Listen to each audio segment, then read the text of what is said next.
Hey guys, tonight we step back into a world ruled not just by kings, but by a river. A river with a personality, a memory, and a mean streak when disrespected.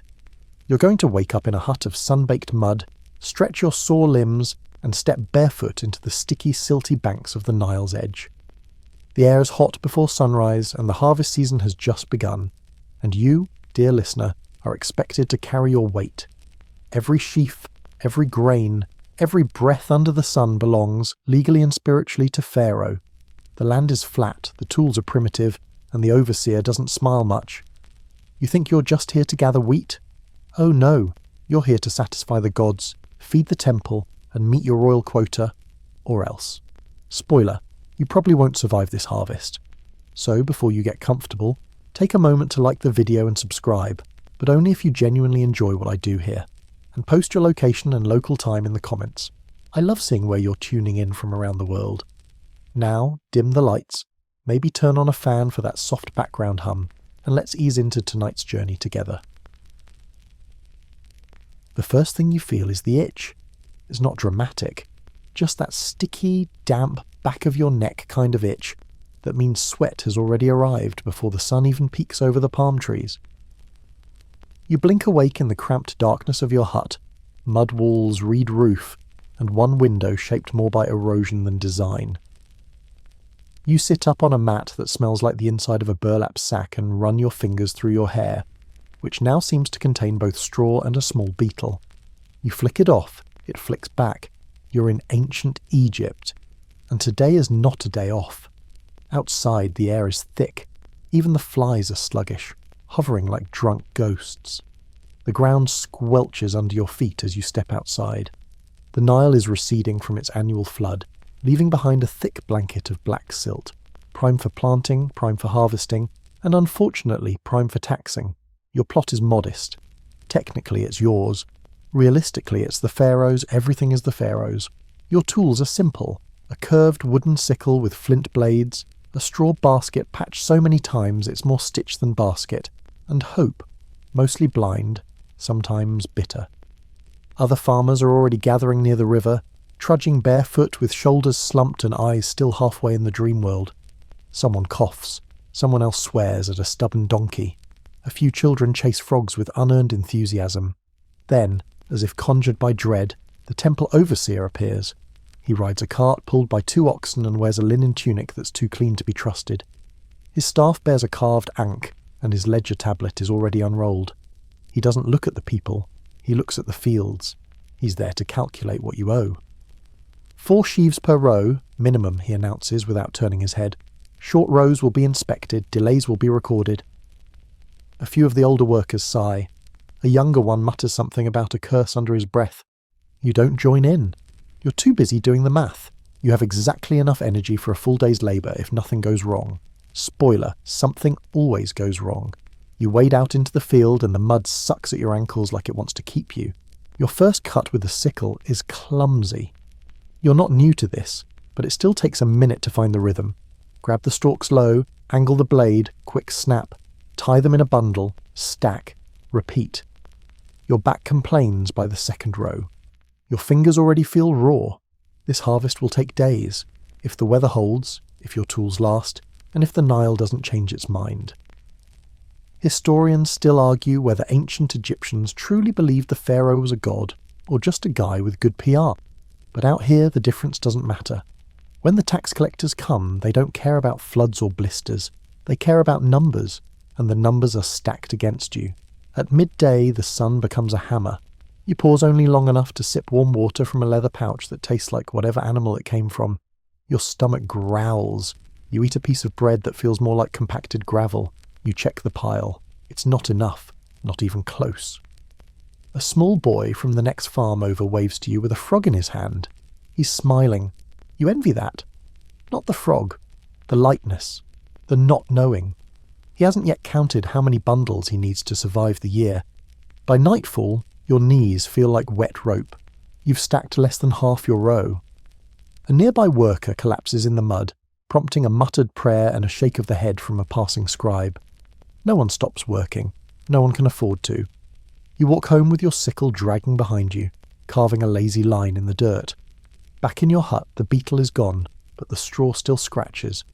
You fall asleep with the distant sound of frogs, buzzing flies, and the knowledge that tomorrow will be harder. The harvest has begun, the Nile is given, the Pharaoh is watching.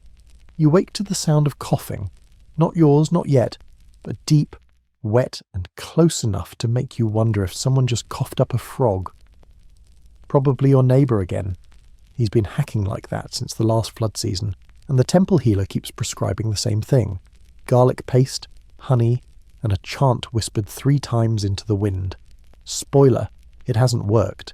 Your back aches before you even move.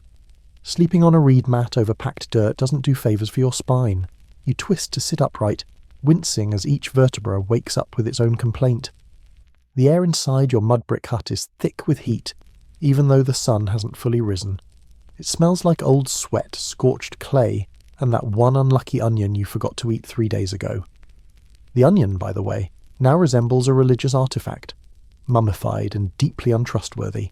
You reach for your sandals, or what's left of them, leather straps held together with braided reed fibres and prayer. You're not poor exactly. Everyone's poor. But you are in that special category of the Pharaoh's people known as subsistence labourers, which is a polite way of saying if your harvest fails, so do you.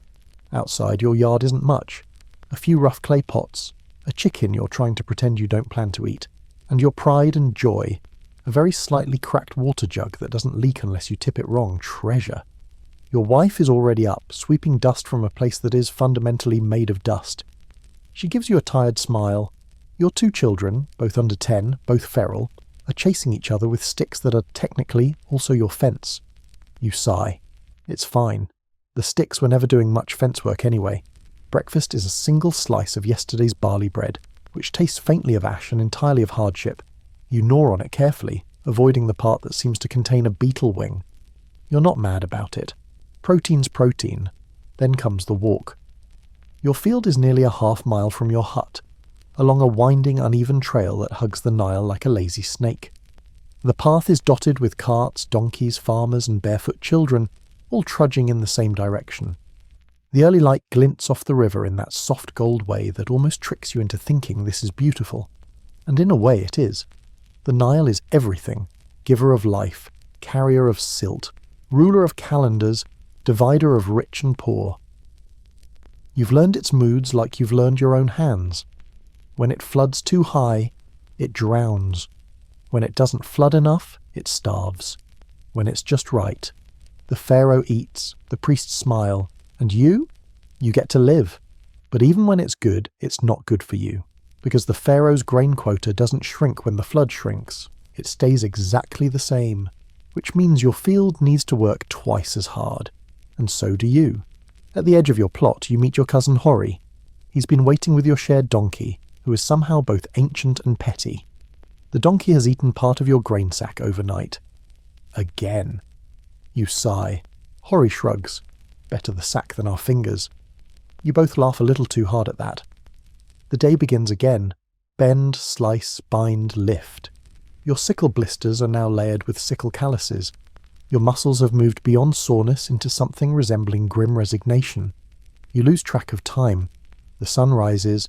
The fields hum with movement. Someone starts singing a harvest chant, off-key but hopeful. Halfway through the day, you take a break and sit under the only acacia tree in view. It provides just enough shade for your elbows and nothing else. Hori offers you a handful of roasted lupin beans. They're bitter. They're dry. They're exactly what you needed. "Think we'll make quota?" he asks, his tone casual. You glance at the piles, not even close. "We always do," you lie. He nods. "And if we don't?" "Then the gods must have blinked." You both fall into silence. The unspoken truth. If you miss your numbers, the tax scribes don't adjust the scroll. They just adjust your rations, or your reputation, or your family's access to next season's seed stores.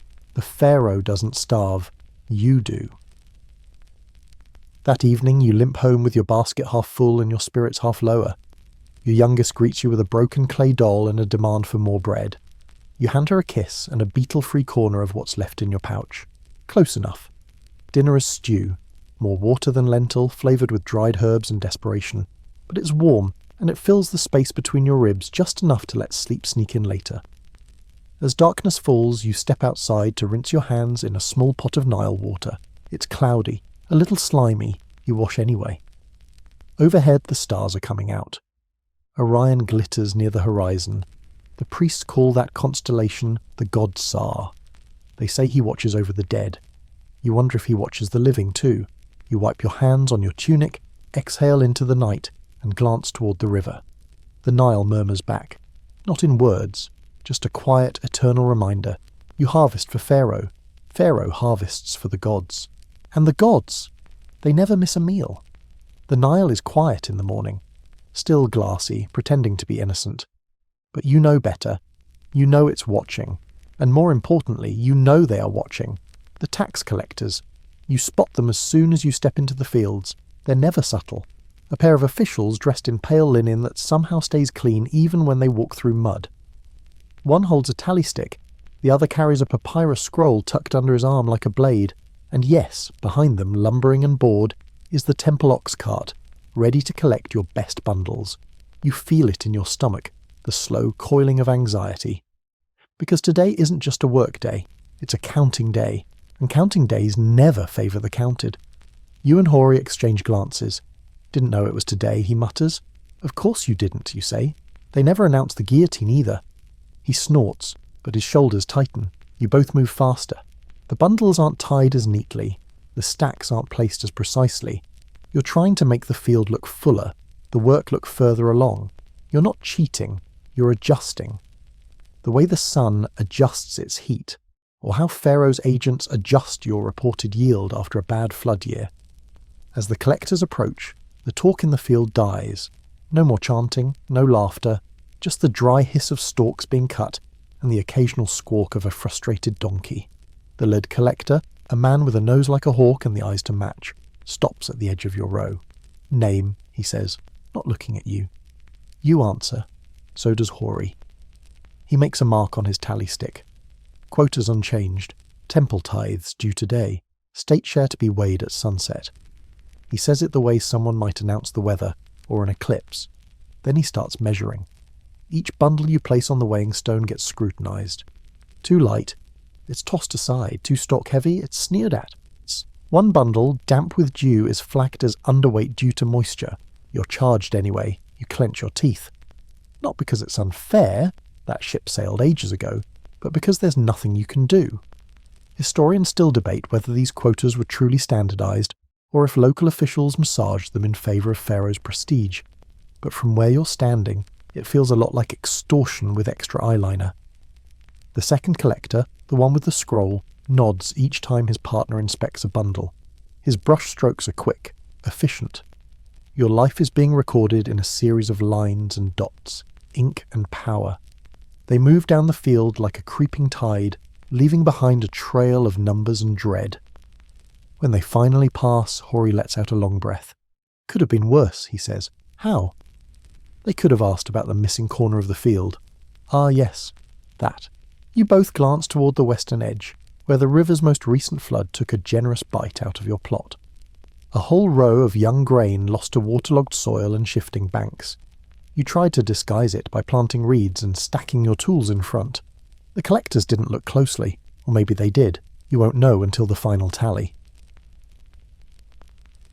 You work through the day like you're digging yourself out of a hole you didn't make.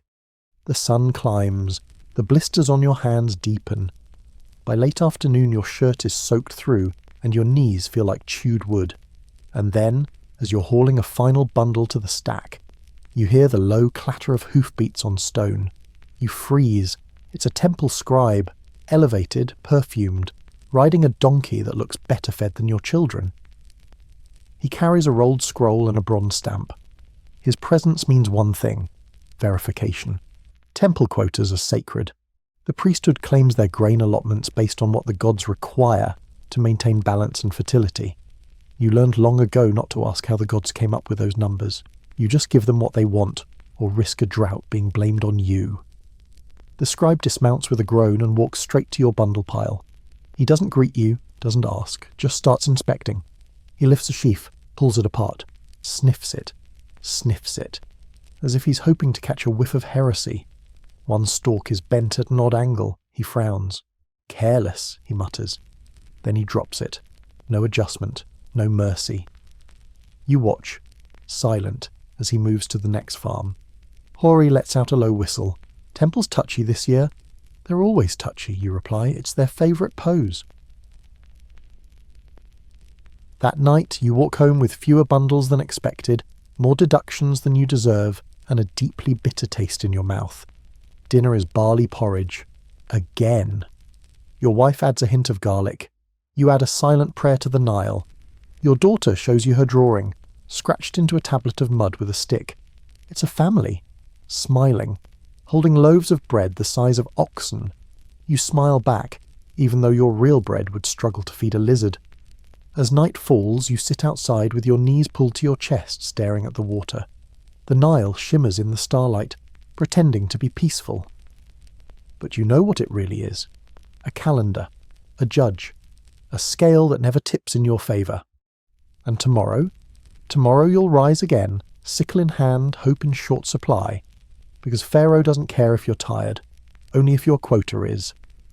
The Nile has a sense of humour. You learn this when the morning sky, which yesterday was clear as polished obsidian, today hangs low and grey, like it's thinking about crying but can't quite commit. You squint toward the horizon where the palm trees blur in the haze, and your gut twists. It's too early for another rise, too late for repairs.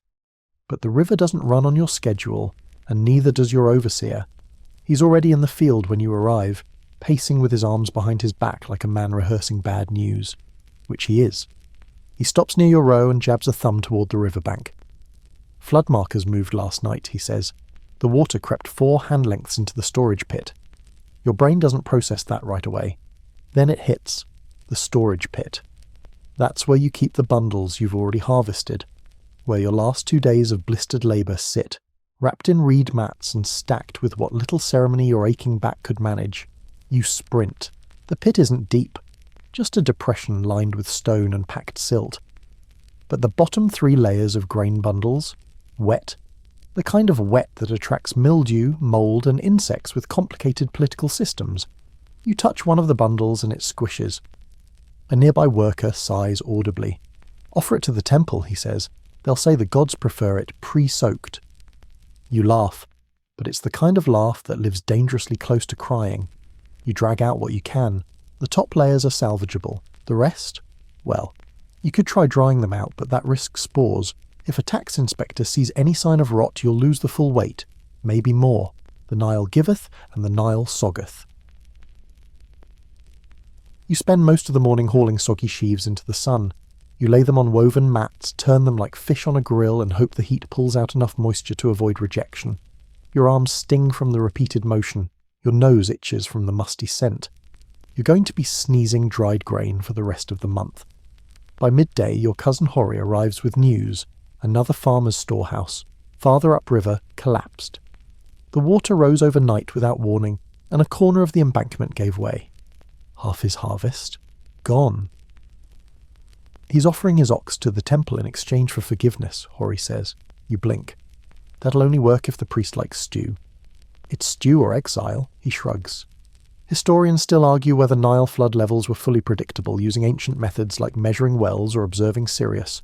But ask any farmer and they'll tell you, the Nile lies, and when it lies, someone pays. You check your bundles again. The sun's doing its job, mostly. But there's no hiding the damp straw smell.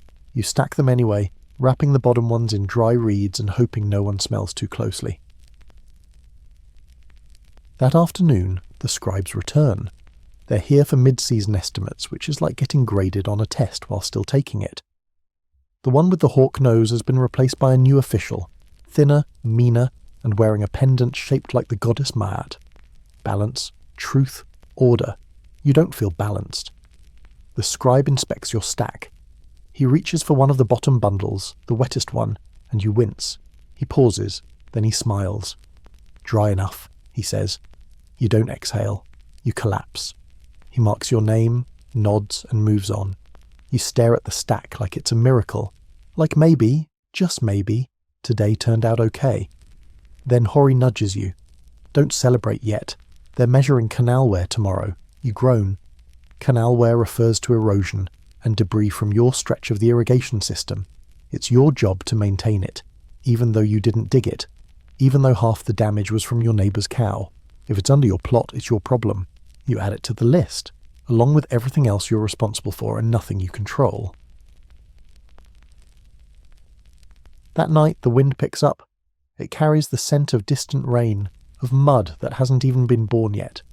You lie awake listening to frogs shout into the darkness, your muscles too sore for sleep, your mind too loud for rest.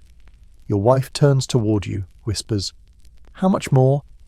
You don't ask what she means, you just answer. Enough. It's the kind of answer you've learned to give. Vague, soft, the sound of a hope, with all the sharp edges sanded off. You're thinking about the scribe's smile, not a real one, not kind, just polite. A smile that says, "We'll let this pass. This time." You stare at the ceiling, watching a beetle navigate the thatch, and imagine what it would feel like to wake up one morning and not owe the gods, the pharaoh, the weather, and a donkey who kicks more than he walks. But that's not this life. This life is early mornings, late sun, sticky clay, sore wrists, quiet winds, and a river that never ever forgets your shortcuts. And tomorrow? Tomorrow you'll wake up and do it again. Because you must. Because the pharaoh expects it. Because the Nile doesn't care. You don't wake up so much as unstick yourself from sleep. Your arms are stiff, your mouth dry, and your shoulders ache like you wrestled a hippo in your dreams, and probably lost. The sky outside is still dim, painted in that pre-dawn blue that makes everything feel quiet but not peaceful. There's a weight in your bones that says today's going to hurt. You eat standing up. The bread is stale, cracked at the edges, and the water is lukewarm even though the jug was sealed overnight. Your daughter is still asleep, curled around a reed doll missing half its body. Your wife's already at the grindstone, turning grain into flour with the steady rhythm of someone who no longer notices she's doing it. You grab your sickle, time to return to the fields. Today is the cutting day. No weighing, no tallying, no scribes peering over your shoulder like birds waiting for you to drop something. Just labour. The kind that turns sweat into mud and spines into question marks. You find your place beside Hori. He's already working, sickle swinging in that practiced arc that comes from 1,000 days just like this. He nods at you, doesn't speak. That's how you know it's going to be a long one. You fall into rhythm, grab the stalks low, pull tight, slice with the sickle, gather, bind, stack, move, grab, slice, stack, move, repeat. The sun climbs fast today. There's no breeze, no clouds, no shade. You tie a strip of cloth around your forehead to keep the sweat out of your eyes, but it's soaked through before the hour turns. The rows seem longer today, or maybe you're just slower. You start counting bundles in your head, using them to mark time. 10 bundles before you pause, another 10 before you drink, another 10 before you dare look at the sun's position. Your muscles stop sending sharp pain. Instead, they switch to something duller, deeper, like they're just tired of complaining. Around midday, someone drops their sickle. It hits the ground with a sharp thunk, and everyone within earshot flinches. The overseer's head snaps up like a hawk spotting a mouse. He walks over, staff tapping with each step. It's a young man, barely a man really, just out of apprenticeship.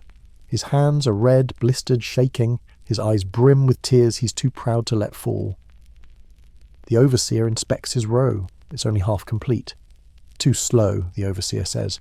Then, without raising his voice, he adds, "Again, and you'll be reassigned to dung paddies." The boy nods, picks up the sickle, keeps going. No one says a word. You turn back to your own row. Grab, slice, stack, move. Later, during your water break, you and Hori sit beneath the shade of a wagon wheel leaned against a palm. It's not much, but it's better than nothing.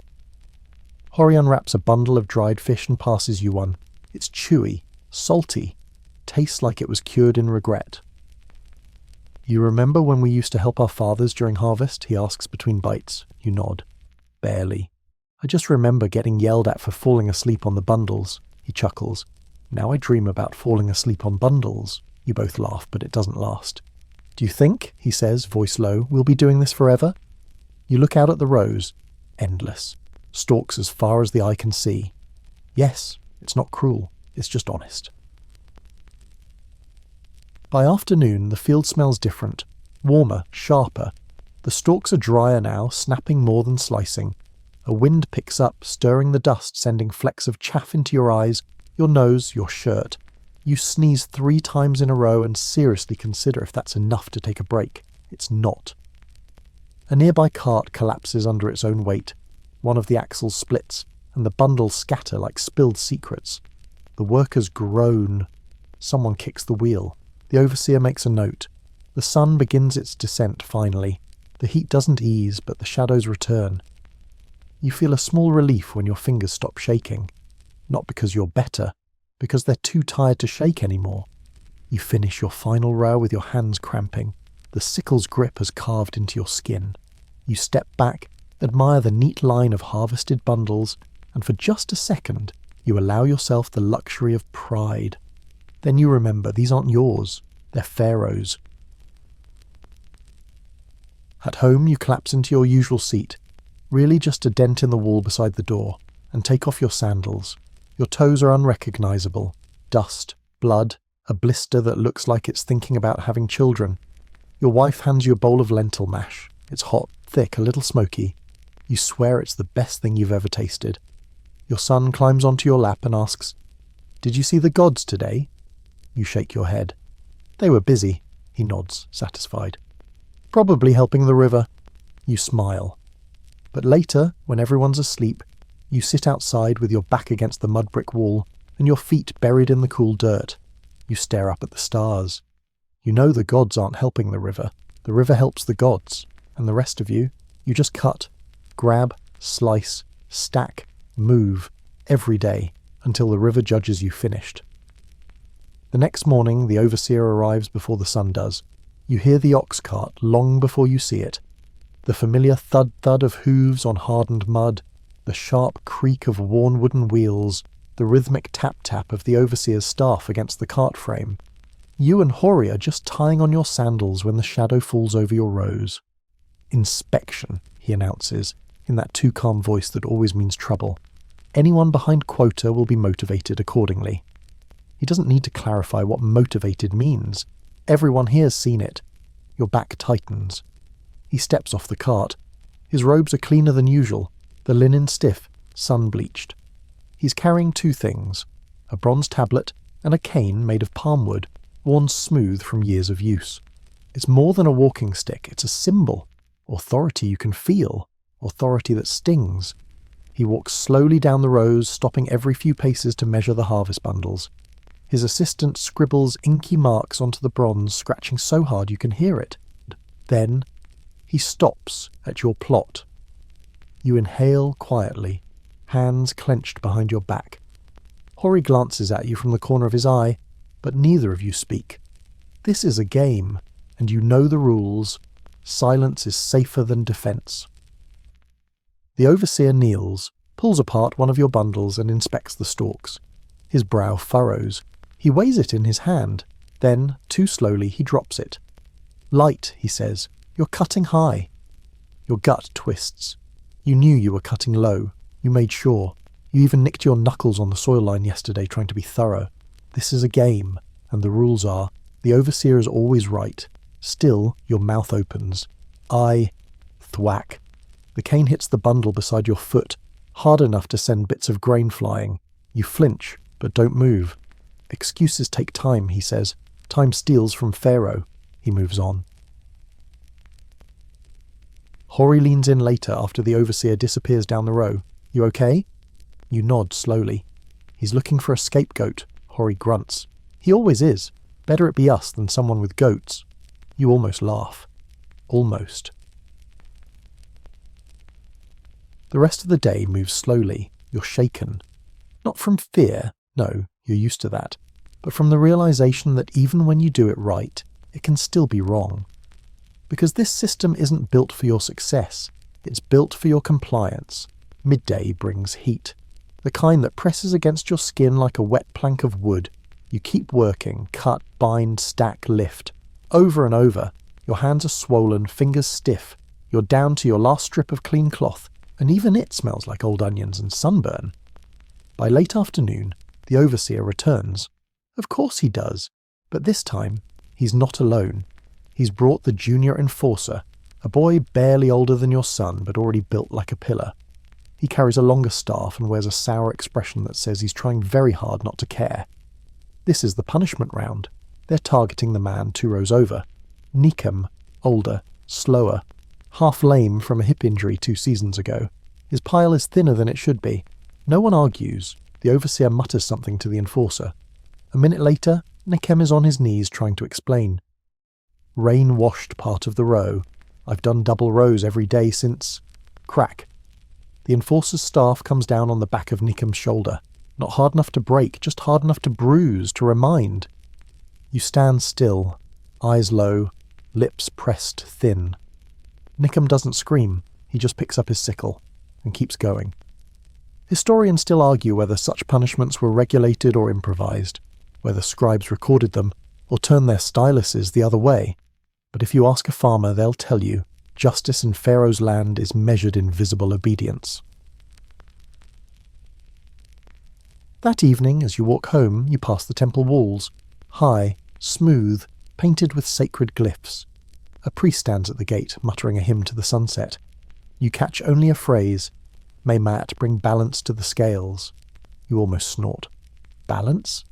You've been holding up your end since you were old enough to grip a sickle. The scales are fine, as long as no one checks what's under the table. You reach your hut and fall onto the mat. Your daughter tugs at your sleeve and holds up a little bowl of dates. Special, she says. You eat one. It's sweet. Warm from her hand, you smile. It's the first soft thing you've tasted in weeks.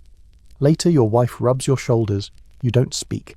Just listen to the sound of water sloshing in a nearby jug and the soft breath of your sleeping children. And the pain in your back, it fades. Not because it's gone, because it's ordinary. Part of you now, a reminder that you're still here, still cutting, still stacking, still surviving, even under the watch of a man with a staff and a ledger, even in the land where truth is measured in bundles and bruises. You wake with something in your eye. It takes a few seconds to figure out what it is. Sand. Of course, there's always sand. In your eyes, your ears, between your teeth, and somehow, despite layers of cloth in places sand has no right to be. You blink, rub at your face, and sit up. The mat under you is more straw than cushion now, and the corner where your daughter sleeps smells faintly of last night's stew. She kicks in her sleep, mumbling about cows. You envy her. Her small body still soft, her fingers not yet twisted into sickle grip. You step outside. It's barely dawn, and the wind is already stirring. You sigh. It's going to be a dust day.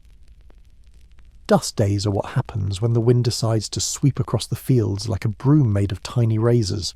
You wrap a scarf around your head, pull it tight over your mouth and trudge to the field. Every footstep sends up a puff of grit. Your sandals squeak in protest. Hori's already there. He gives you a dry look, literally and emotionally. "Wind woke me up," he mutters, pulling a strand of straw from his tunic. "It had opinions about where I keep my ears." You nod, already wiping your eyes. It's not even proper wind yet, just the preamble. By the time the sun clears the horizon, the real storm begins. Sand moves in sheets, swirling low over the rows like smoke from a jealous god. It gets into your bundles, hides in the cut stalks, grinds between your teeth like angry salt. You squint, spit, wipe, repeat. There's no fighting it. You just endure. By midday, the sweat on your arms has turned to mud. Your fingernails feel gritty. Even your thoughts have texture. And then, because today hasn't been cursed enough, bees. Yes, bees. Not many. Just 3, maybe 4, zipping in a chaotic dance near your stack of dried grain. You swat at them gently, trying not to provoke, but one lands squarely on your neck as bold as a tax scribe. You freeze. It pauses, then decides you're not nectar. Lucky. You glance at Hori, who's chuckling through his scarf. "They know better," he says. "What? Sting a farmer and they're dead by morning. We can't afford to itch and feed the gods." During the break, you sit behind a broken cart for shelter. You pull out your water pouch, lukewarm again, and sip. It tastes faintly like goat skin and hope. Your wife put in a pinch of mint today. You could cry. "You think bees are sacred?" Hori asks suddenly. You shrug. "Depends who you ask. Temple says they're born from the tears of Ra, he muses, chewing a piece of flatbread so hard it cracks. But mine live in a pot near my latrine. Maybe Ra has a sense of humour, you say. Historians still debate whether bees were truly revered across all social classes in ancient Egypt, or just among the priestly elite. But one thing's for sure, nobody likes a bee in the face while hauling grain. Later, as you return to cutting, the sand seems to rise higher. It's in your hair, your ears, your undertunic. You can't see the river anymore, just a soft brown wall, rippling like a curtain. Someone nearby drops a basket. The grain spills. In the wind, it scatters almost immediately like the river itself is hungry. The worker, young, maybe 15, falls to their knees, trying to gather it back up. The overseer doesn't even look, just makes a mark on his tally stick. That grain is counted. Gone. You feel a tightness in your chest. Not anger, just that familiar weight, the one that settles in when you realise the gods might not be watching today. As you stack your final bundle, you notice the twine is fraying. You reach into your pouch, find the last piece of reed cord and tie it carefully. Your fingers are numb, your eyes sting. You've done enough. For today. You and Hori walk home together, heads low against the wind. You're both covered in dust, grit, and the kind of exhaustion that makes words optional. Back at your hut, you wash your face with a damp rag. It turns the water black. You peel off your tunic and shake it out. Enough sand falls to build a second house. Your wife sets out a bowl of garlic and lentils. The smell is strong, comforting. You chew slowly, eyes half closed. I gave the bees their pot back, she says softly. You nod. Smart. Your daughter shows you her new game, trapping tiny frogs in a basket and pretending they're gods. She chants something made up, completely wrong and entirely adorable. You kiss her forehead. Later, as you lie in the dark, you can still feel the sand in your ears. You wonder if, in the temples, the priests deal with this. If Pharaoh ever gets sand in his breakfast. If the gods ever notice when a farmer loses a bundle to the wind. Probably not. But you notice, and that's enough to try again tomorrow. Even if it means more sand, more bees, more days where the only miracle is a bundle that stays tied. The cows are staring at you again. Not in a cute way. In a judgmental, we know you forgot the feeding order kind of way. They blink slowly as you approach the pen, tails swishing, hooves shuffling in the dust. The oldest one, nicknamed Bent Horn because of a very unfortunate encounter with a storage jar, lets out a low, grumpy murr. You sigh. The cows are part of your life, your labour and your liability. They're essential to your work and your standing, but they're also under watch, divine watch. Because in Pharaoh's Egypt, even livestock belongs, spiritually speaking, to the gods. Your first task of the day isn't cutting or bundling, it's checking brands.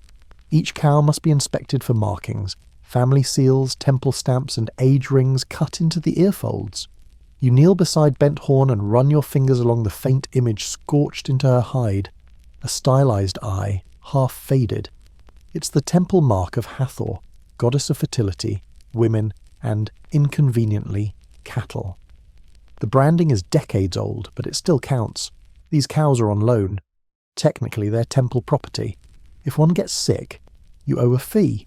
If one dies, you might owe a goat. If one goes missing, well, don't. Your youngest calf, a spotted little miracle named Seshi, seems to be doing better. She had a fever last week. You rubbed her down with a poultice of garlic, fig bark and crushed beetles, recommended by a temple healer who might have been guessing. She's up today, wobbling but walking. That's a win. You mark it on your cattle tablet, a small clay slab you keep tucked in a pouch on your belt. The clay's cracked, the writing's cramped, but it's yours. It holds the names, ages and ailments of every animal under your care. A herd on a tablet, a life in lines. After the cows are fed, watered and properly guilt-tripped into surviving another day, you head to the fields. There's a scribe waiting. Of course there is. He's young, smug, and dressed in linen that practically glows. He's holding a reed pen and a roll of fresh papyrus. That's a bad sign. Papyrus is expensive. They don't waste it unless they're preparing an official notice. You approach, cautious. "Good morning," you say. He doesn't respond, just unrolls the scroll and begins reading. In accordance with the Temple of Ptah, we're conducting a verification of all cattle under tithing status. Non-compliance will result in property seizure or labour reassignment. You blink. Verification of cattle, he says without looking up. You're tempted to say, they're right there, mooing in your direction. But instead you nod and lead him to the pen. He walks the perimeter slowly, muttering as he compares your animals to a master list. You watch, stomach tightening, stomach. Because if even one animal is unaccounted for, or worse, mismarked, you could lose more than just a cow. You could lose Face, and in your village, Face feeds families. Where's the black one, he asks. You frown. Black one. He taps the scroll. Cow, 5 on 12B, described as dark-coated, female, calf-bearing. Oh, you know that one. She died last season. Fever, bloating, collapsed in the pen overnight. You carved her death onto the cattle tablet, but you didn't tell the temple. You take a breath. She passed, mid-flood season. I can show the record. The scribe eyes you.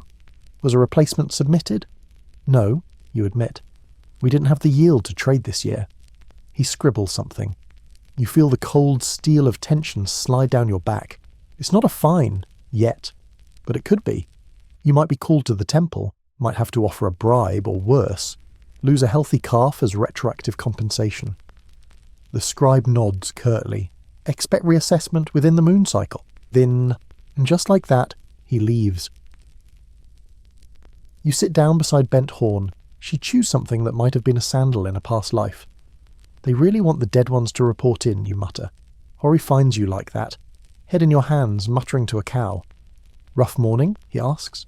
Temple's counting ghosts, you say. Then tell them to count their own. He hands you a dried fig. It's half squished and full of seeds, but it tastes like something close to joy. That evening you review your cattle tablet by firelight. Each line tells a story. One calf was born during a sandstorm. One cow went blind and learned to follow the others by smell. One bull escaped for 3 days and came back coated in river mud and what you hope was lotus pollen. These animals aren't just beasts of burden, they're your memory, and the temple wants them to be numbers. But you won't let them forget the names. You run your fingers over the clay. Bent Horn, Seshi, Manu, Little Reed. One of them farts loudly. You sigh. Even memories have digestion. You smile, just a little, then tuck the tablet away. Because in this world, even the cows need protection, especially when they belong to gods. You hear it before you see it, a voice echoing across the fields, rhythmic sing-song, just a little too theatrical for this early in the day. The stars have spoken. The time has come.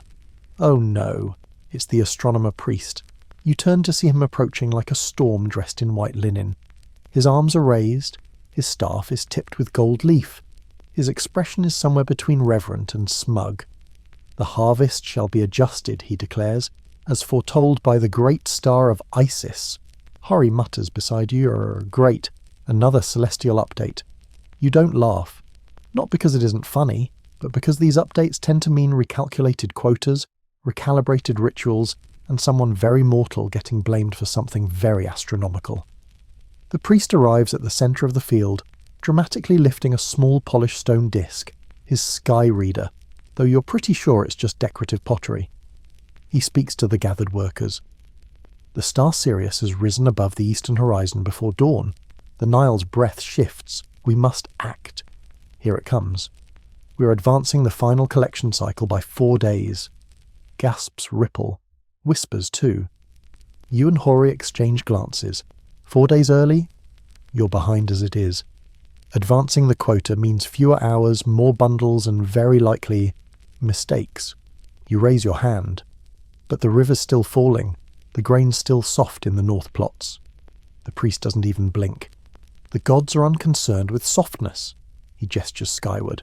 The calendar obeys the heavens. You obey the calendar. Which is, of course, very convenient for someone who doesn't actually have to carry a bundle of wet wheat across 3 acres of mud. Back at your plot, you go through your baskets. You've been drying grain all week, hoping for an extra day or two of sun. Now, you'll have to rush it. Push the damp bundles through inspection, and pray the scribes don't notice the mildew smell.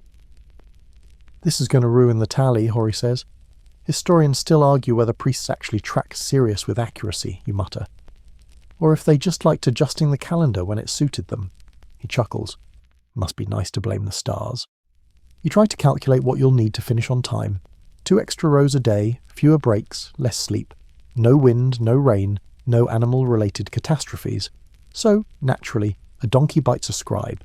You're halfway through stacking when you hear the yelp. You turn in time to see a junior scribe waving his arms, hopping in circles, his tunic dark with dirt, his scroll bent. The donkey, unimpressed, returns to chewing a rope. There's a flurry of yelling. The overseer runs in. The scribe limps away. The donkey snorts like it's very proud of itself. Hori leans on his staff, grinning. Even the animals are mad about the deadline. You skip your mid-meal to make up time. The sun burns your shoulders. The field smells like hot hay and wet sweat. You keep working, keep cutting. Your wrists go numb. Your fingers are shaking. But the pile grows, a little. By sunset, your hands are blistered. The skin along your palms has started to peel.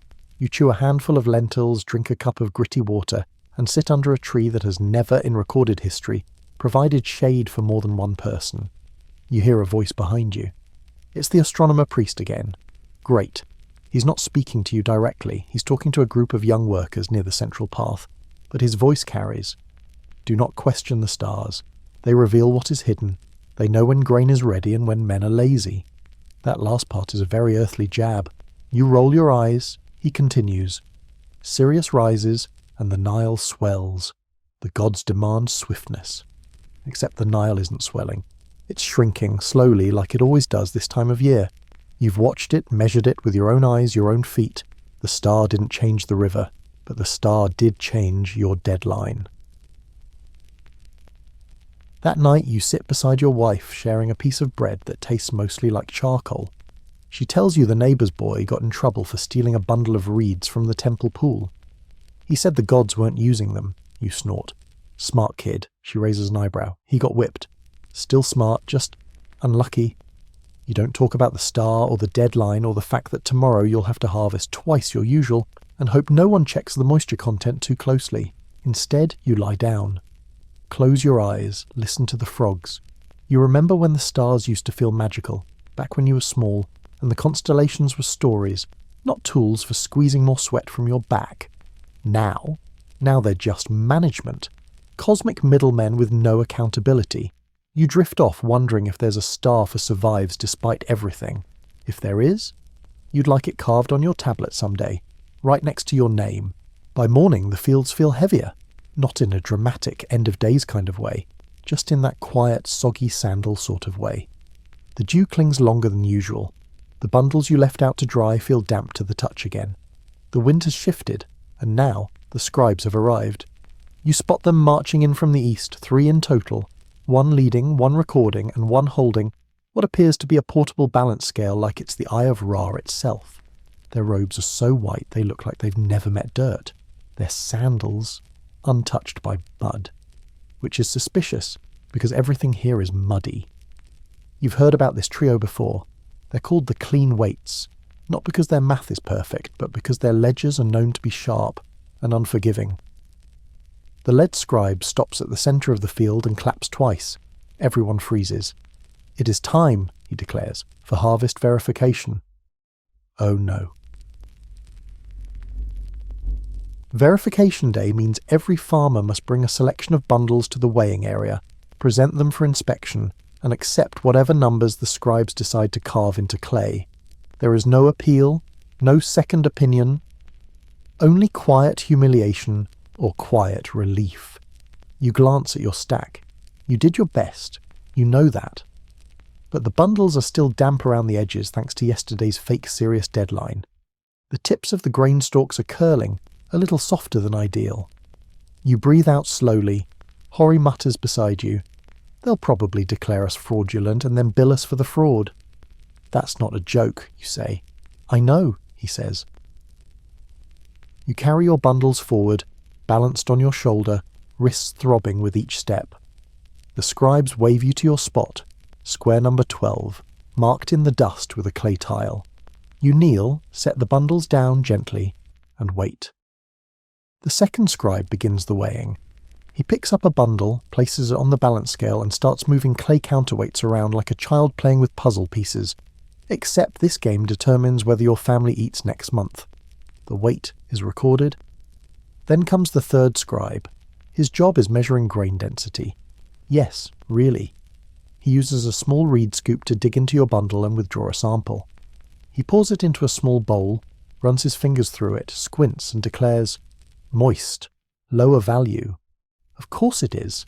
You want to say, "It rained, the river rose, the priest moved the deadline," but instead you nod. The lead scribe marks the final tally into his clay tablet. The stylus cuts into the wet surface with neat, brutal certainty. You wait. He looks up. Your field is currently assessed at 76.4% of expected yield. That's too low. Too low to meet your quota. Too low to avoid reassessment. Too low to stay off the list. You feel the weight settle in your stomach like a stone. Behind you, another farmer tries to argue. His voice rises. "I gave more than last year. I planted extra rows," and is met with silence. The scribe simply replies, "Then last year was too little." You carry your empty basket back to your row. The weight in your legs has nothing to do with grain. Hori joins you minutes later. He looks worse. "They said I only gave 63%. Told me I was likely to be restructured." That's the temple's favourite new word for redistributed. Sometimes it means more labour. Sometimes it means fewer rations. Sometimes it means your field is given to someone else, and you end up hauling stones for a canal no one wants. He sits beside you, jaw clenched. "I worked double. I know. I gave up the north patch. I know. They don't care." You both sit in silence. That evening, after the fields are empty and the scribes have packed away their spotless sandals, you sit by the water, not too close, just near enough to hear the ripple and watch the moonlight stretch across the surface. You bring out your copy tablet, a small clay pad you hide in your belt pouch. It's not official, not part of the archive, just a quiet record of what really happened. You carve the truth. Cut early by priest's order, field damp, adjusted numbers, undervalued. You add today's date, your name, the bundle count you measured with your own hands. You press your thumb into the corner, a signature, small, faint, just in case someone ever wants to know what actually happened. You hear frogs, distant singing, a child crying somewhere in the village. Life goes on. The Nile doesn't stop for your bruised pride or your bent back. It keeps flowing, keeps remembering. You wonder if the gods read tablets like this, if they ever lean over temple walls and squint at scribbles made by farmers in the dark. You doubt it, but you keep writing anyway, because someday when someone finds this record buried in mud, maybe they'll know. You weren't lazy, you weren't weak, you were measured wrong. You're holding a spoon made of clay. You're using that spoon to stir a pot that may contain stew, or porridge, or something unclassifiable with the texture of regret. This is dinner. You're seated on the threshold of your home, where the air's marginally cooler, and the smoke from the cook fire drifts away instead of swirling into your eyes. Your daughter sits cross-legged beside you, humming to herself, and feeding pieces of dried fig to a frog she's named Little Happy. The frog is either deeply honoured or deeply confused. Your wife emerges from the back of the house with an armful of reeds. "Sand blew through the back again," she mutters. You nod. Of course it did. You've considered naming the wind. It visits so often, it's basically family. The only thing that keeps you upright these days, besides habit, is knowing you've almost made it to the end of the harvest. Just a few more days, a few more bundles, and then you can rest for maybe 6 hours. This morning's task is livestock maintenance, again. You've spent so much time shoveling donkey droppings and checking cattle hooves lately that you're starting to recognise their moods better than your own family's. Bent Horn is moody today. She swats her tail like she's trying to summon thunder. You assume it's because her feed has been stretched thinner this week. Temple tax siphoned off some of the stores. Meanwhile, Seshi the calf keeps trying to eat your sandals. Hori shows up with his 2 boys, both covered in dust and carrying baskets that look twice their size. "They wanted to help," he says. You raise an eyebrow. Define help. The older one drops a bundle of barley into the feeding trough and sneezes so hard he topples backward. The younger one gives a triumphant shout and starts counting donkeys. 10, he declares. There are 5. Double donkeys, he beams. You and Hori exchange that quiet, exhausted smile that all fathers eventually learn. The one that says they'll be fine as long as they keep thinking this is fun. As you finish tending to the animals, the village warden appears. That's never a good sign. She's a tall woman with a voice like a cracked jar and a staff carved with the symbol of Thoth, the god of records. She's not here for worship. She's here for updates. Your family count? She asks sharply. 4, you answer. 2 adults, 2 children, she nods. Your store count? You pause. 10 full baskets, 3 not yet sealed. Tool count? You list them. Sickle, shovel, water pot, yoke strap, fire basin. She makes a mark after each one on her status tablet. The scribe trailing her dips his reed pen and writes faster than seems physically possible. The warden squints at you. Any incidents? No, you say too quickly. I mean, no more than usual. She pauses. You've had a consistent bundle weight, but we noticed a slight decline in your household's labour radius. You blink. My... what? Your active field radius has shrunk. You stare at her. I broke my sandal and lost 2 days to animal care. She nods like she's heard this one before, probably because she has. Adjustments will be noted, she says, which means absolutely nothing good. She moves on. The scribe follows, still writing, still not looking up. You check your own shadow tablet later. Yes, you've been tracking it too, just not as dramatically. You've recorded hours worked, bundles stacked, days missed, meals skipped, rainfall, sun exposure. Even the weird dream you had last week about talking sheaves of barley. If the temple's version of events ever gets too creative, you'll at least have your own truth, even if no one wants to read it. Historians still argue whether commoners in ancient Egypt kept their own records or simply relied on oral tradition. But if you're any example, it's both. You don't trust memory alone, not when so many people are paid to remember on your behalf. That evening, your youngest presents you with a frog, not a pretend frog, a very real, very damp, very annoyed frog. She holds it up like a trophy. This one's for the gods, she says. You blink. Did they ask for it? No, but they'll like it. You consider correcting her. You don't. Instead, you help her build a tiny altar from a broken pot and a fig leaf. She places the frog gently on top. It hops off immediately. She sighs. Frogs don't pray, she mutters. Maybe they do in secret. She grins.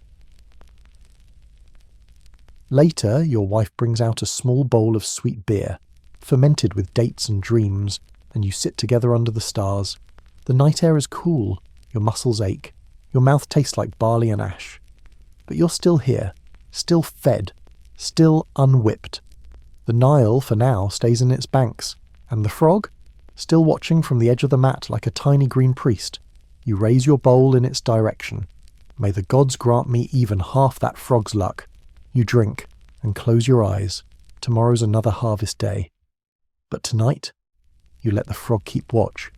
You've heard stories about the bread in the palace, fluffy, warm, golden.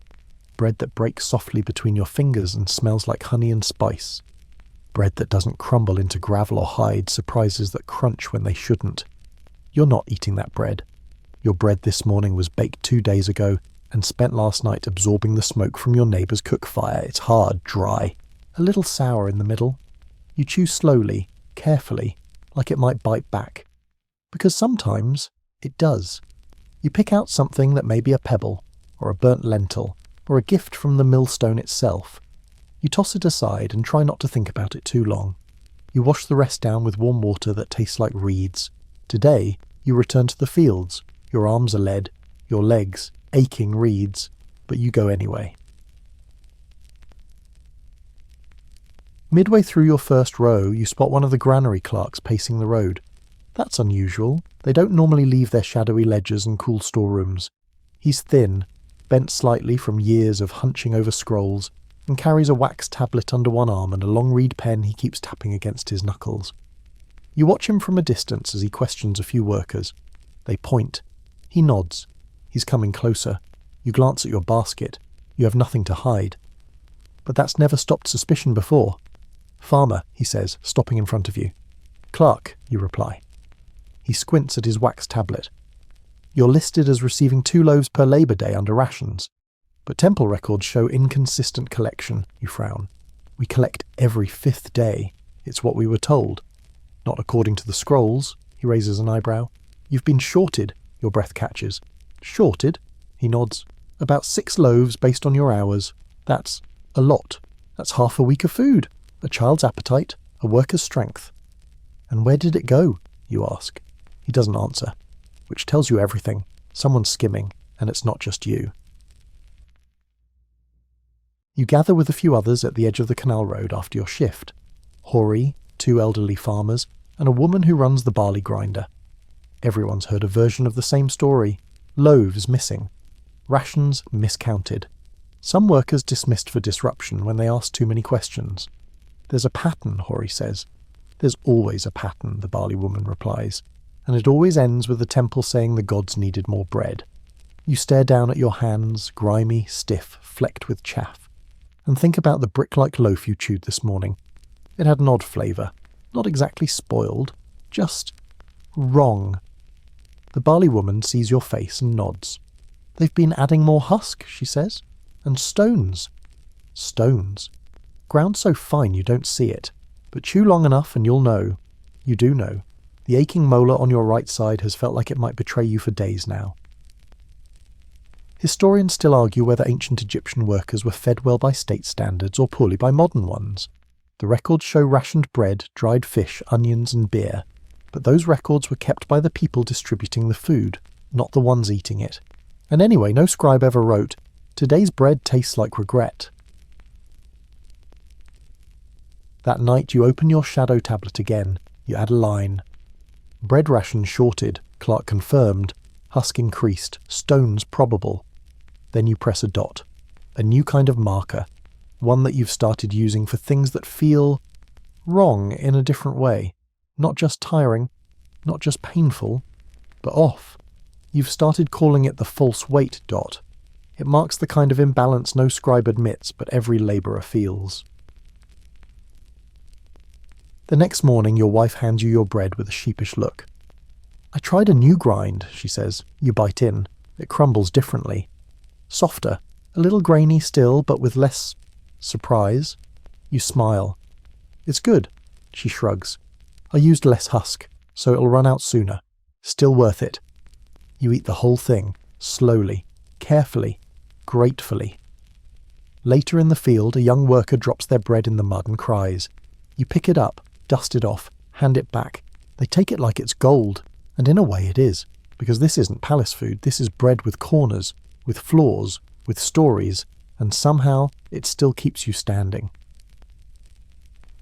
That night, after the chores and the dust and the distant temple chanting, you sit under the stars and whisper your thanks, not to the gods, to your molars, for hanging on, to your wife, for her grinding stone, to your stomach, for forgetting its hunger when it needs to. Because in this world, you don't pray for perfect bread. You pray for enough bread. And tonight, you have enough. You wake to music, not the joyful kind. No lyres or dancing girls, no clapping or palm drumming under date trees. No, this is processional music, which means temple parade incoming. You sit up, rubbing your eyes. The sound filters through the morning haze. Long horn notes, deep drum beats, a slow rhythmic clatter like polished stones being shaken in a jar. Your daughter's already out front, wide-eyed.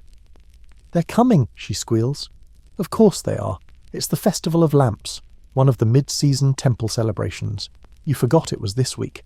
That explains the extra chanting last night, and the sudden request yesterday for 2 baskets of gift grain from every household.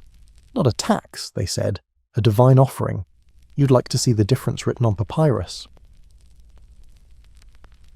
By the time you reach the road, the procession is already winding past the irrigation canal. There are priests in white singing in low, droning harmonies. Young temple boys throw petals, which promptly stick to the mud. 4 men carry a gilded bark on their shoulders, the kind you usually only see carved into tomb walls. Inside it, a small statue of a falcon-headed god wobbles slightly as they walk. You're not sure if it's Horus or Ra, or a particularly smug local deity, but it's wearing more gold than your entire family has ever owned. Behind them, the grain collectors. Of course, They're sweeping behind the celebration like a second wave of gods, dressed less grandly, but with heavier baskets. And they're not asking. The offerings are being taken. 2 bundles here, a sack there. One man tries to offer just a loaf instead of grain. He's told to accompany the priest to the temple, not as a guest. You back away. You don't need trouble. You already gave yesterday. But then a temple boy points at you. "Farmer, do you have your second bundle?" Your mouth opens, closes. You weren't told there'd be a second. You glance at Hori. He's frozen, loaf in one hand, daughter hiding behind his leg. You look at your own satchel. There's a small pouch of grain you were saving to trade for onions. You hand it over. The boy accepts it like it's blessed. The collectors nod. The bark moves on.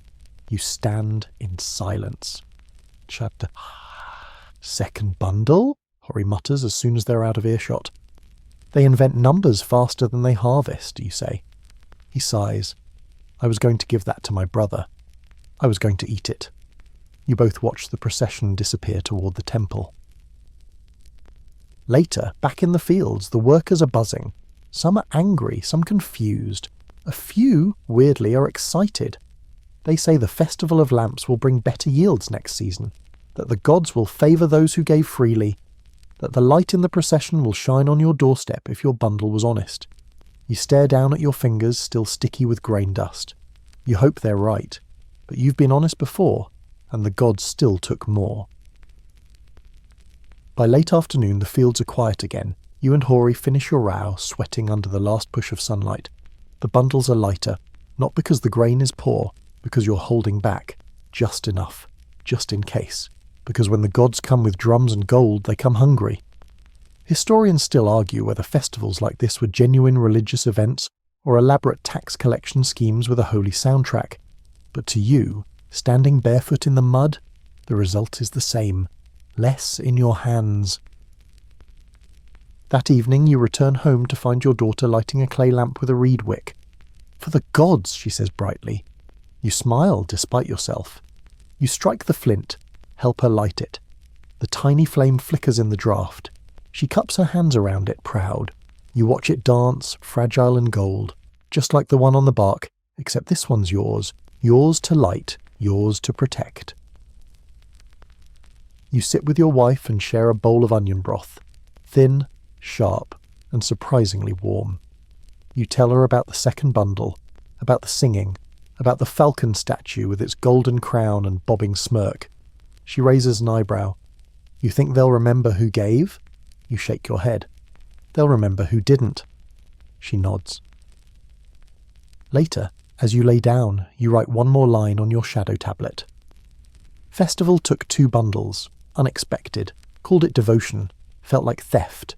You don't press a false weight dot. You just leave it open-ended. Because maybe, the gods did see. Maybe they'll send rain early. Maybe your crops won't rot. Maybe your daughter's lamp will stay lit through the night. You lie on your mat, listening to the wind stir the reeds, and think, if the gods are watching, they should have seen how much that second bundle cost. You know something's wrong the moment you reach the pen. The donkey, your only beast of burden, the 4-hooved anchor of your entire harvest plan, is lying on its side. Breathing? Yes. Moving? No. You rush forward, kneel beside her. Her flanks rise and fall in slow, laboured rhythm. Her eyes flutter open, then close again.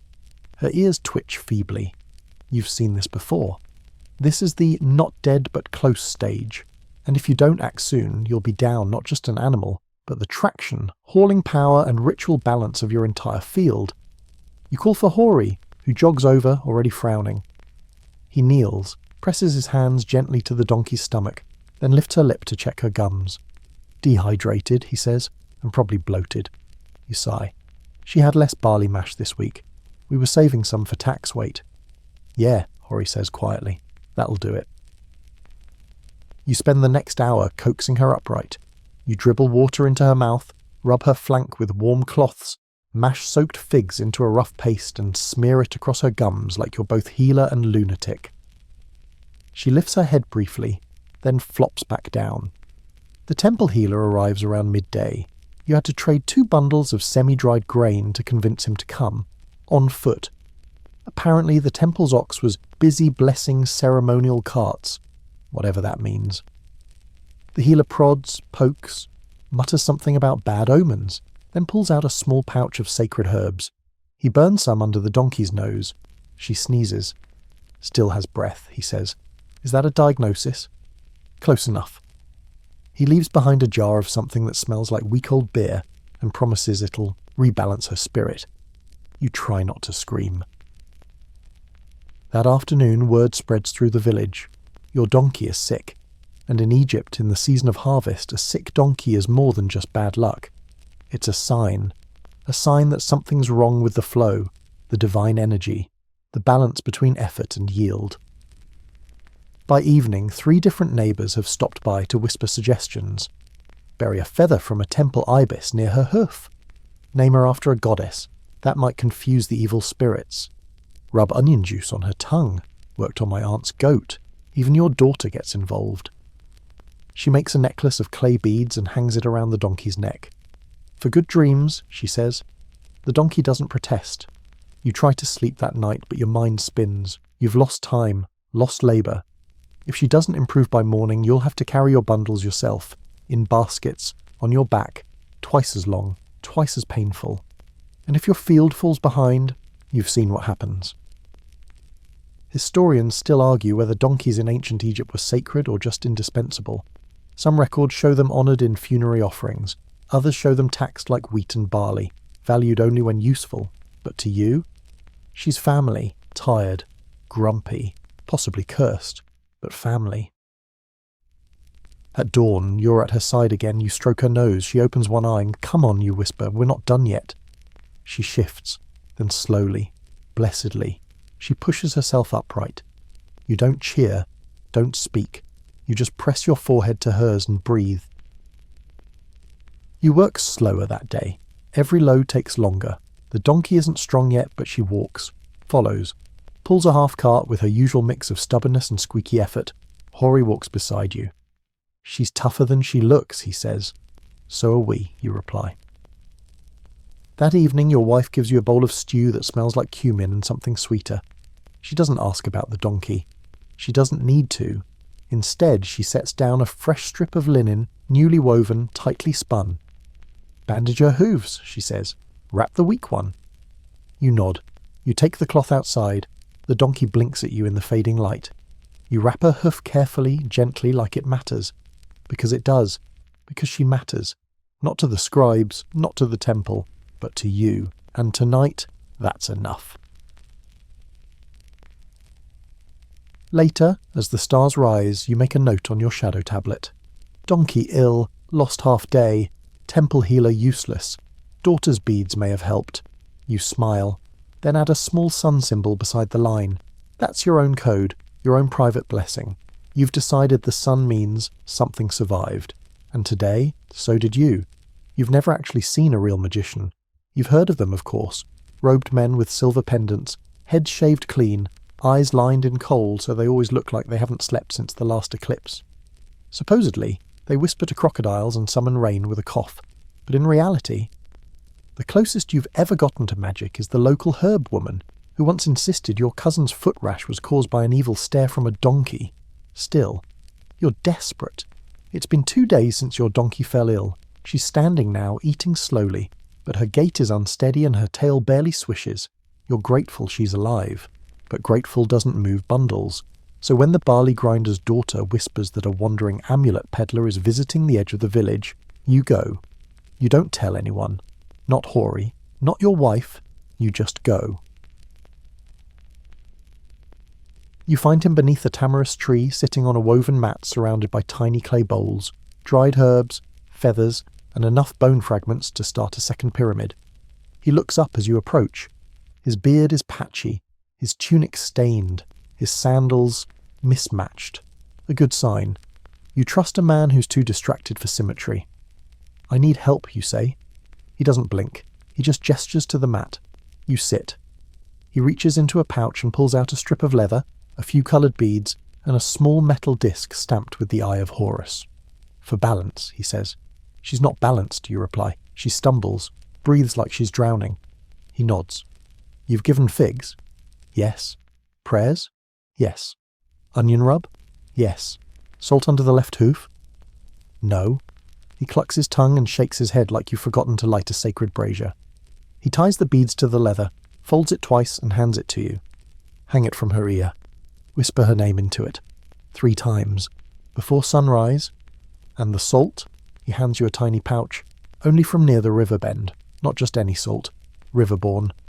You give him a handful of dried lentils and one of your last good fish hooks. He accepts both solemnly. Good trade, he says. If she walks steady tomorrow, leave a bit of barley by the river. Just a pinch. That's thanks. You walk home holding the charm like it's a secret. And maybe it is. You wait until the stars are out before you hang it from her ear. Seishi, you whisper once. Seishi again. Seishi, a 3rd time. Her ear twitches. The beads catch a glint of moonlight. You press the salt gently into the dirt beside her hoof. Then you sit down in the hay and wait. In the morning you wake to find her standing and walking, still slow but steady. You grin like a child offered honey. You don't even question it. You just head straight to the river bend and scatter a pinch of barley onto the current. Later that day, you're back in the fields. You cut slower, more carefully. Your muscles complain less. The wind is gentle, carrying the scent of early lotus bloom. The air feels different. Hori notices too. You're humming, he says. I am not. You haven't hummed since we were 12, you shrug. Maybe I forgot how to stop. At midday, a messenger arrives from the village. He carries a notice scroll wrapped in cord and sealed with the Temple of Anubis. Now, that's odd. Anubis is for the dead, and funerals, and the quiet that follows. The scroll is addressed to your neighbour, an older man who rarely speaks. His donkey died last week. You helped dig the hole. The messenger delivers it, bows, and walks away. You don't ask what's in the scroll. You don't have to. You already know. The temple is collecting. They always do, even from the quiet. That night, you burn a sliver of fig bark by your doorway. It's not temple incense, but it smells clean, honest, like work and wood smoke and memory. Your daughter asks about the charm on the donkey's ear. Is it magic, you think? Then nod. It is now. She nods seriously and scampers off to make one of her own, for the frog. Your wife leans against the doorway, arms crossed, eyebrow raised. Did it work? You shrug. She's walking. She was walking yesterday. Now she walks with a necklace. Your wife laughs, rare and lovely, and disappears inside. You scratch a final line into your shadow tablet. Herbs, salt, whisper, charm. Walking again. Some things don't need math. You stare at it a moment. Then, carefully, add a second sun mark. One for the donkey. One for the strange man with mismatched sandals. Because this world is hard and long and shaped by sweat. But sometimes it still gives back. Just a little. Just enough. Grain is sacred. You hear that phrase again today for the 100th time from the lips of the village elder, a leathery man with no teeth and too many opinions. He's crouched by the community well, watching the younger workers fill clay jugs, and as you pass he waves his gnarled staff. Remember, boys, he says, squinting into the sun, grain is sacred. The gods count every kernel. You smile politely, keep walking.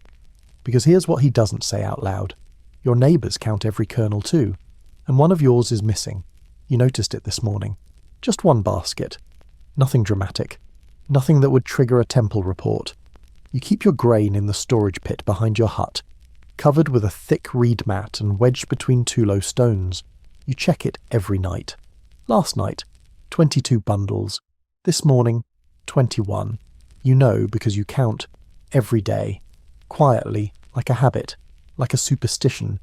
So someone took one. You ask Hori first. He scowls. Of course not. I'd rather eat sand than steal from you. You believe him. Mostly. You talk to your wife. She shakes her head. Our daughter played near the pit yesterday, but she can't even lift a bundle. You consider the dog, the donkey, a raccoon, if raccoons existed here, but no, it was lifted, clean, like someone who's done this before. That afternoon, during your break, you sit beside the irrigation canal and watch the reeds sway. Someone stole your grain, and you know exactly who it was.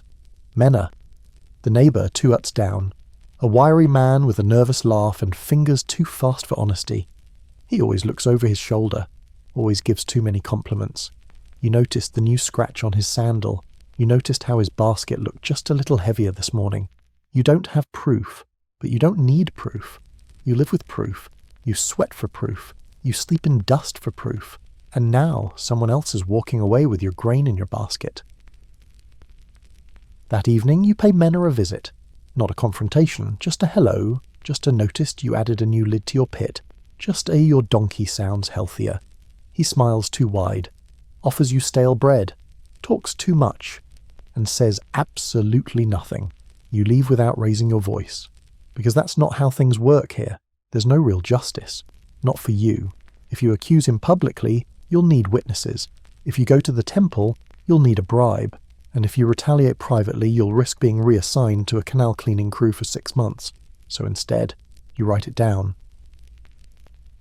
That night, on your shadow tablet, you add a new line. Menna, 1 bundle, no evidence. We'll wait. You scratch it lightly, not for fear of it being found, but because even writing it makes your hand shake. You never thought it would be a neighbour. Not here, not during harvest, but hunger sharpens some people, and you're not the only one whose quota is behind. The next morning you wake early. You don't head straight to the field. You go to the exchange circle, a dusty patch where farmers leave notes for small trades. You carve a simple message into the sand with your stylus. Willing to share grain if the reason is true, no names, just honesty, you walk away. Later you pass by again. The wind has scattered half the letters, but 1 line has been added. Child sick, wife hungry. I am sorry. You stare at it. You wipe it away. That night you divide one of your bundles. You leave it wrapped in fresh reeds near the river edge. No name, no signature, just food.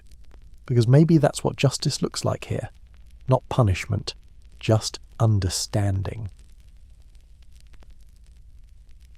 Historians still debate how tightly grain stores were monitored, whether theft was a crime or simply inevitable. But you know the truth. Sometimes grain disappears, and sometimes people just need it to. Your wife doesn't ask why you came back with 1 fewer bundle. Your daughter doesn't notice. But that night the frog on the doorstep is joined by a tiny clay figurine, a child holding a stalk of wheat. No one saw who placed it. You tuck it under your mat, not as a threat, but a thank you, and you add a new line to your shadow tablet. Forgiven, but not forgotten. You press your thumb into the clay, not hard, just deep enough to leave a mark. There's something crawling in the grain room. You hear it before you see it. A soft, scratchy whisper that sends chills down your spine. It's the kind of sound that makes the hairs on your arms stand up, even when the air is thick with heat and the scent of mouldy straw. You open the reed mat curtain slowly. It's worse than you feared. The bundles, your bundles, the hard-earned back-breaking sheaves from a dozen blistered days, have been disturbed. One is split open, another has clearly shifted, and when you kneel down and lift a corner of the bottom row, your hand recoils. A scorpion, small, dark, its tail curved and twitching. Not the deadliest kind, but not a friend either.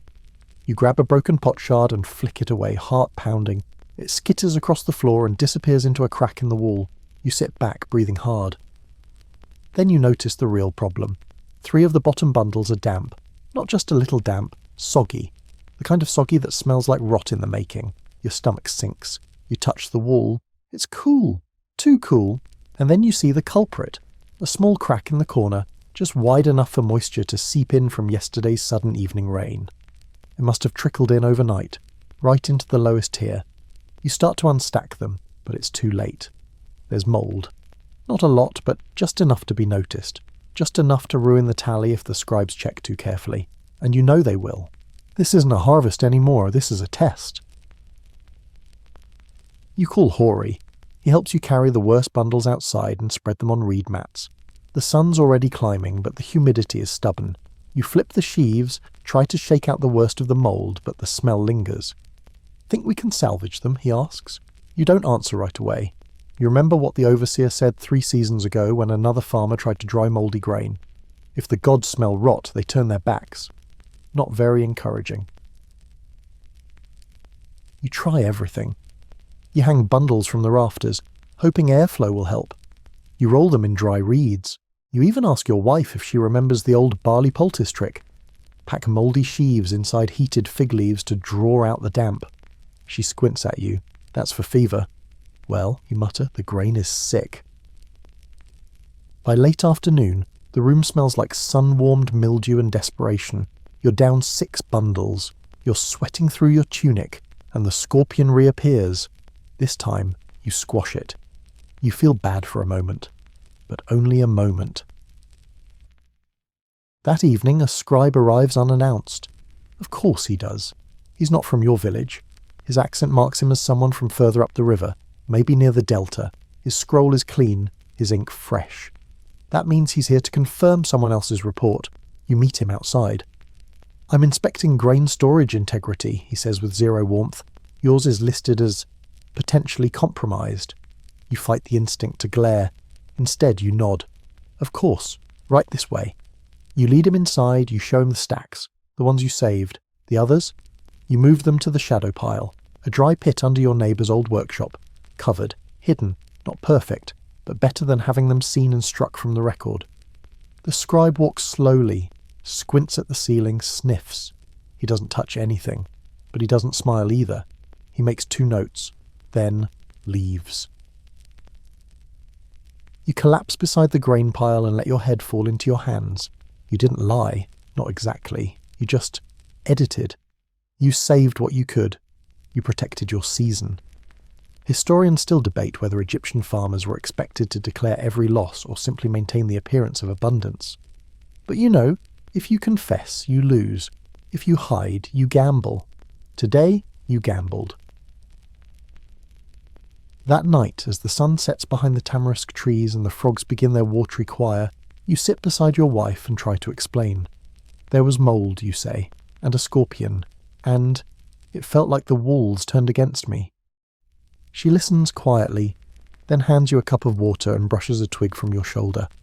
This house was built by your grandfather, she says, and his walls leaked too. You smile. I bet his scorpions were bigger. He said they wore sandals. Later, you update your shadow tablet. Wall leak, mould, scribe visit, grain moved, no penalty, yet. You press your stylus deeper than usual, then add a new mark. Not the false weight, not the sun, just a simple diagonal slash. You'll figure out what it means later. For now, it means almost disaster, almost discovered, almost gone, but not yet. You always thought the scribes were harmless. Annoying? Yes. Overdressed? Absolutely. But harmless. Just dusty men with too much eyeliner and too little sunburn, walking between the real work like they belonged to a different species. You never imagined one of them would become a threat. That changes today. You're in the fields before dawn as usual. The sky's the softest kind of pink, the kind that tricks you into thinking it might be a gentle day. You're hauling bundles from yesterday, hoping to get them dried before the river humidity settles in.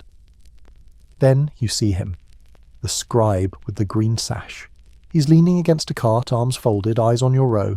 You've seen him before, twice during inspections, once during a temple donation. But he never spoke to you. Now he walks straight up and says casually, "I know you're hiding grain." You blink. "What?" He shrugs. You moved bundles, unlisted, not marked, smelled like mould. Your heart skips, just once, then races. He smiles, a little too wide. "I don't care," he says. "I'm not here to report you." You say nothing, waiting. "I'm here," he continues, "because I need someone with access to the shadow stacks." Your eyes narrow. "You want grain?" "No," he says, brushing dust from his robe. "I want a favour." He pulls a small clay tag from his belt. You recognise it instantly. It's from the granary seal vault. A tag used to mark bundles for special exemption. It's not supposed to be outside the temple. It's not supposed to be in his hand. He tucks it away. "I place one of these on a stack," he says, "and it skips the normal tally.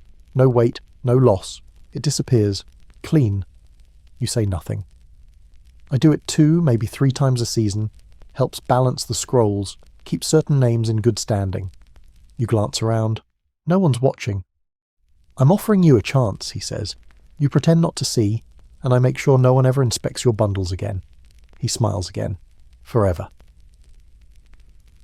You don't answer. You don't need to. He walks away with the confidence of someone who's done this before, and always gotten a yes. Later, you tell Hori. He curses under his breath. You're going to refuse, right? You hesitate. He glares. Right? You sit under the acacia tree and rub your temples. If I refuse, you say, he might report me. He won't, Hori says. He needs your help. You shake your head. He needs a place to hide. He'll find another one, but if I say yes, I'm part of it. You're already part of it, Hori mutters. You think any of these ledgers are clean? You think about that. You think about the donkey, the mould, the bundle Mena took. You think about how hard you've tried just to survive honestly, and how little it's gotten you. That evening your daughter shows you a drawing, scratched into hardened mud with a reed. It's you, carrying a basket, smiling. You're the strongest, she says. You look at the picture, at the crooked lines, the smile that looks a little too big, the sun over your head, drawn with 15 rays. You wonder what she'll think if she ever reads a temple scroll with your name stamped in someone else's ledger. You wonder if your bundle will still feel like yours.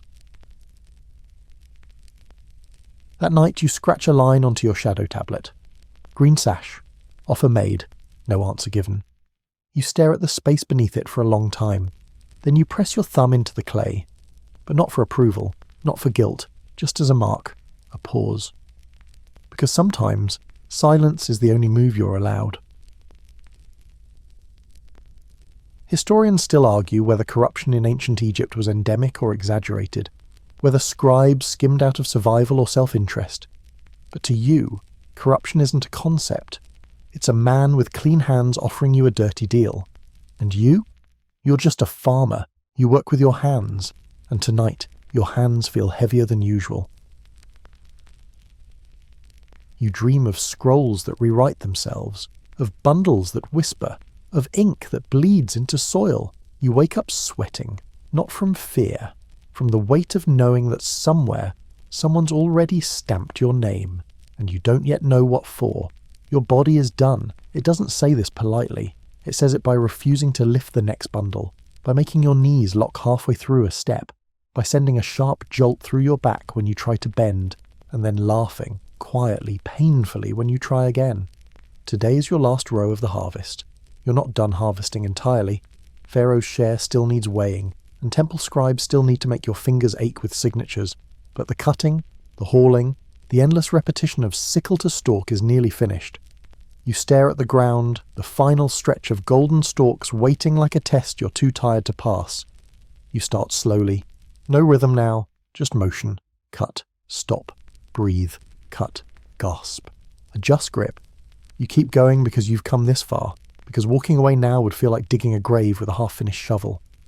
Hori works beside you. He's limping, not from injury, just from sheer exhaustion compacted into his bones like sediment. You pass him a cloth soaked in water and he grins weakly. "Remember when this field was green?" he says. You nod. "And we thought the harvest would go quick." You both snort. "Never again," you say. You say that every year. By midday, your hands are trembling. You've dropped the sickle twice. Your fingers are wrapped in so many strips of cloth that you can't feel the handle anymore. You stop. Sit down on a stump near the field's edge. Your daughter finds you there. She offers you a fig. Just one. Soft, overripe, sticky with sun. You eat it slowly, juice running down your chin. "You done yet?" she asks. "Almost," you say. She nods. "Good. You promised to help me build a bird trap." You smile. "Traps are easier than taxes." She thinks for a second. "Can I trap a tax?" You laugh. "For real." "I hope so. Make it a deep hole." You return to your final bundle. There's something sacred in the last one. Not because it's special, but because it's the last. The end of a long, aching road. You cut it gently, lift it, tie it with care. You don't rush. You mark this moment. And when it's stacked, you press your palm into the dust beside it. Not a ritual, just a note to yourself. I did this. I finished. That night, the celebration is small. There's no grand feast, no parade, Just tired farmers sitting in a half circle, drinking weak beer and chewing stale bread, occasionally tossing jokes at each other like stones that don't quite hit. Someone starts singing an old harvest song. It's off-key, slow, beautiful. You lean back, watching the stars emerge one by one. Your wife brings out a jar of oil and rubs it into your wrists. They're swollen, cracked, starting to scab over in strange patterns. You don't flinch.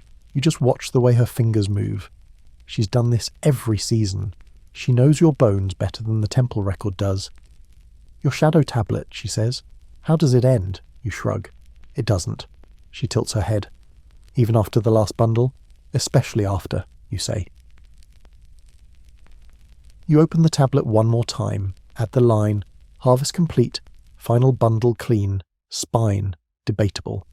Then beneath it, you add a new symbol. Not the false weight, not the sun. A tiny bundle mark, 2 lines crossed with a loop of string.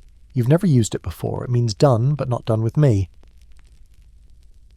Later, as the others drift back to their huts, you stay by the field. You walk the edge one last time, watching the moonlight touch the cut stubble. The air smells of dust and figs and faint temple incense carried from the village. You hear frogs again. One croaks near your foot. You nod to it. Still here too, huh? It doesn't reply, which is fair. You sit at the field's edge and think about how long a season can feel, how days melt together until you only remember the burns and the bugs and the fear of not meeting the quota. But now, you've made it. The harvest is in. The bundles are stacked. The scribes are waiting. But for one night, just one, you're not waiting anymore. You're just breathing, alive, sore, whole, and not yet judged. Because tomorrow comes the real question. Was it enough? Did the gods count fairly? Did the scrolls record honestly? Did Pharaoh's shadow grow heavier or lighter? You don't know. But tonight, you rest. And that's worth recording too. The field is empty now. All the bundles have been hauled. The stalks cut clean. The last muddy footprints have dried into cracked impressions that will fade under the next wind. The sickles are hung. The donkeys stabled. The grain weighed, recorded, taxed, reweighed, then taxed again. All that's left to do is wait. Wait for the river to judge you, because that's what it does, the Nile. It's not just water or silt or irrigation or luck. It's memory. It remembers which fields pulled their weight, which farmers gave their due, which bundles were full and which were light, and it never forgets. You're summoned to the granary before sunrise. It's quiet. Too quiet. The kind of quiet that comes before a tally is read aloud. You walk the dusty path with Hori beside you. He's got that resigned look again. The one he wore last time the flood came too low, and 3 families had their fields repossessed. At the granary gate a priest scribe greets you. Same one with the green sash. He doesn't smirk this time. Just gestures to the side chamber. You and Hori sit cross-legged on woven mats. You wait. A second scribe arrives carrying a tablet. Not clay this time, papyrus, formal, final, clean. The priest unrolls it and reads, Field 12, harvest, 93 bundles, weight, sufficient, moisture, acceptable, taxed, fulfilled. You exhale, quietly. Then, grain loss declared during inspection, minimal, supplement provided via deferred bundle. Your head jerks slightly. Deferred bundle? You never declared that. Then you glance at the green sash. He gives the faintest nod. Of course. You played his game, or at least you didn't call it out. And now, he's balancing your books, whether you like it or not. Field 12, the priest continues, is cleared for ration extension through flood season. Family count preserved. You nod. You stand. You leave. And you feel nothing. Not yet. Back at the hut, your wife hugs you. Your daughter spins in circles, chanting something about extra bread. You eat a full portion of barley stew. It tastes better today. Not because the flavour changed, but because you can finally taste it without fear hanging from every spoonful. Later, you slip away to the river's edge. You bring your shadow tablet, and you write the final line. Cleared. Barely. Saved by silence. You stare at it. Then you set the tablet down beside you. You don't press a symbol. You don't carve your thumb. You just sit. You watch the Nile, sluggish in its low season, slide past like a god in no hurry to speak. You think about the bundles, the taxes, the donkey, the frog, the scribe, the child, the bread, the beads, the days when you were sure it would all collapse. But it didn't. Not yet. Maybe that's the best you get. Not victory, not glory, just not collapse. The sun slips low now, casting long shadows across the stubble of the cut field. The air has cooled, the frogs have begun their nightly song, and the village hum quiets to a sigh. You sit still, knees tucked up, palms flat against the ground. The earth is warm beneath you, familiar, solid, and it hums in a language older than any scroll. You were here. You endured. You mattered. The breeze picks up, soft and dry. It rustles the reeds by the river, carries the scent of grain dust and distant wood smoke. You close your eyes, breathing in slowly, letting your shoulders sink, your jaw unclench, your heartbeat soften to the rhythm of silence. Tomorrow, the cycle begins again. A new season, new quotas, a new flood to guess at and fear. But not tonight. Tonight, the ledger is closed. The sickle sleeps. The gods, if they're watching, have nothing left to demand. And you gave everything, and still have something left. That matters. So lie back if you like. Let the stars appear above you, one by one, like names whispered into a well-tended field. Let the coolness settle into your skin like a thank you. Let the quiet claim you. You've earned it. You've survived the Nile's judgment. For now. Good night, farmer. Good night, river. Good night. Night, river. Good night. Night, river. Good night. Night, river. Good night. Night, river. Good night. Night, river. Good night. Night, river. Good night. Night, river. Good night. Night, river. Good night. Night, river. Good night. Night, river.